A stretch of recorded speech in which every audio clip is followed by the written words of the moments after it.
ರಂಗಭೂಮಿ ಮತ್ತು ಚಲನಚಿತ್ರದ ಹಿರಿಯ ನಟ ಎನಿಸಿಕೊಂಡಿರುವಂಥ ರಾಜು ತಾಳಿಕೋಟೆಯವರು ಇಂದು ಕೊನೆಯುಸಿರೆಳೆ ಎಳೆದಿರುವಂಥದ್ದು. ಉಡುಪಿಯ KMC ಆಸ್ಪತ್ರೆಯಲ್ಲಿ ಇಂದು ಸಂಜೆ 6:30 ಸುಮಾರಿಗೆ ಕೊನೆಯುಸಿರು ಎಳೆದಿರುವಂಥದ್ದು. ಅದನ್ನು ಅಧಿಕೃತವಾಗಿ ಸಂಜೆ 6:30 ವೇಳೆಯಲ್ಲಿ KMC ಮೂಲಗಳು ಕೂಡ ತಿಳಿಸಿರುವಂಥದ್ದು. ನಾವು ಕೂಡ ಈಗ ಅದೇ ಸ್ಥಳದಲ್ಲಿದ್ದೇವೆ. ನಾವು ಚಿತ್ರಣವನ್ನು ಗಮನಿಸ್ಬೋದು. ಸುಮಾರು ಬೆಳಿಗ್ಗೆ ಅಂದರೆ ಮುಂಜಾನೆ 5:30 ವೇಳೆಯಲ್ಲಿ ರಾಜು ತಾಳಿಕೋಟೆಯವರಿಗೆ ಹೆಬ್ರಿಯಲ್ಲಿ ಒಂದು ಶೂಟಿಂಗ್ ನಡೀತಿರುತ್ತೆ.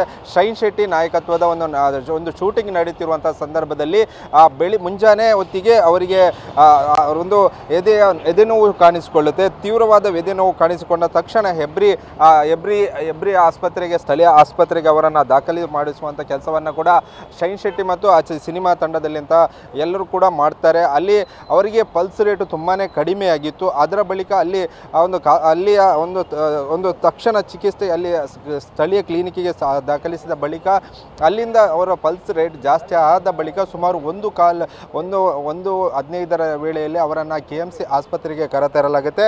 ಆ ಒಂದು ಸಂದರ್ಭದಲ್ಲಿ ಇಲ್ಲಿ ಚಿಕಿತ್ಸೆಯನ್ನು ಕೊಡಲಾಗುತ್ತೆ. ಸ್ವಲ್ಪ ಚೇತರಿಸಿಕೊಳ್ತಾ ಇದ್ದರು ಎಂಬ ಮಾಹಿತಿಯನ್ನು ಕೂಡ ವೈದ್ಯ ಮೂಲಗಳು ಬೆಳಿಗ್ಗೆ KMCಯ ವೈದ್ಯ ಮೂಲಗಳು ಅವರಿಗೆ ಶೈನ್ ಶೆಟ್ಟಿ ಅವರಿಗೆ ತಿಳಿಸಿರುವಂಥದ್ದು. ಆದರೆ ಮಧ್ಯಾಹ್ನದ ವೇಳೆಯಲ್ಲಿ ಅವರ ಮನೆಯವರಿಗೂ ಕೂಡ ಮಾಹಿತಿ ಕೊಡುವಂಥ ಕೆಲಸವನ್ನು ಕೂಡ ಶೈನ್ ಶೆಟ್ಟಿ ಅವರು ಮಾಡಿರ್ತಾರೆ. ಯಾಕಂದರೆ ಸಾಕಷ್ಟು ತಿಂಗಳಿನಿಂದಲೂ ಕೂಡ ಯಾವುದೇ ಒಂದು ಸಿನಿಮಾದಲ್ಲಿ ಅವರು ರಾಜು ತಾಳಿಕೋಟೆಯವರು ಒಂದು ಸಿನಿಮಾದಲ್ಲಿ ಯಾವುದೇ ಸಿನಿಮಾವನ್ನು ಒಪ್ಪಿಕೊಳ್ಳಲಿಲ್ಲ. ಆದರೆ ಶೈನ್ ಶೆಟ್ಟಿ ಅವರು ಬಿಗ್ ಬಾಸ್ ಸೀಸನ್ 7ರಲ್ಲಿ ಒಟ್ಟಿಗೆ ಇದ್ದುದರಿಂದ ಅವರು ಶೈನ್ ಶೆಟ್ಟಿ ಅವರ ಜೊತೆ ಈಗ ನಟನೆ ಮಾಡಲಿಕ್ಕೆ ಒಪ್ಪಿಕೊಂಡಿರುವಂಥದ್ದು.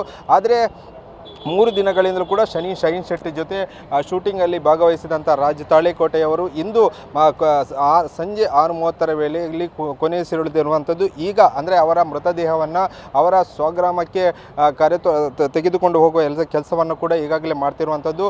ಇನ್ನೇನು ಕೆಲವು 20ರಿಂದ 30 ಅಂದರೆ ಅರ್ಧ ಗಂಟೆಯೊಳಗೆ ಅವರ ಮೃತದೇಹವನ್ನು ಸ್ವಗ್ರಾಮಕ್ಕೆ ಕಳಿಸುವಂಥ ಕೆಲಸವನ್ನು ಕೂಡ ಈಗ ಅಂದರೆ ಇಲ್ಲಿ ಇರುವಂಥ ಶೈನ್ ಶೆಟ್ಟಿ ಆಗಿರ್ಬೋದು ಮತ್ತು ಚಿತ್ರತಂಡದ ಸದಸ್ಯರು ಕೂಡ ಮಾಡ್ತಿರುವಂಥದ್ದು. ಒಟ್ಟಿನಲ್ಲಿ ಇದಕ್ಕೆ ಸಂಬಂಧಿಸಿದಂತೆ ಈಗ ವೈದ್ಯ ಮೂಲಗಳು ಕೂಡ ಅಂದರೆ ರಾಜು ತಾಳಿಕೋಟೆಯವರು ಸಾವನ್ನಪ್ಪಿದ್ದಾರೆ ಎಂಬ ಮಾಹಿತಿಯನ್ನು ಕೂಡ ಖಚಿತಪಡಿಸಿರುವಂಥದ್ದು. ಇನ್ನೇನು ಕೆಲವು ಕ್ಷಣಗಳಲ್ಲಿ ಅವರ ಮೃತದೇಹವನ್ನು ಆಂಬ್ಯುಲೆನ್ಸ್ನ ಮೂಲಕ ಸ್ವಗ್ರಾಮಕ್ಕೆ ತೆಗೆದುಕೊಂಡು ಹೋಗುವ ಎಲ್ಲ ಕೆಲಸಗಳು ನಡೆಯುತ್ತೆ. ಸದ್ಯ ಈಗ ಮೃತದೇಹದ ಅಂತಿಮ ಸಿದ್ಧತೆಗಳನ್ನು ಕೂಡ ಆಸ್ಪತ್ರೆಯ ವೈದ್ಯರು ಮಾಡ್ತಿರುವಂಥದ್ದು. ಕ್ಯಾಮ್ರಾಮನ್ ರಾಮ್ ಜೊತೆ ಪ್ರಜ್ವಲ್ TV9 ಉಡುಪಿ.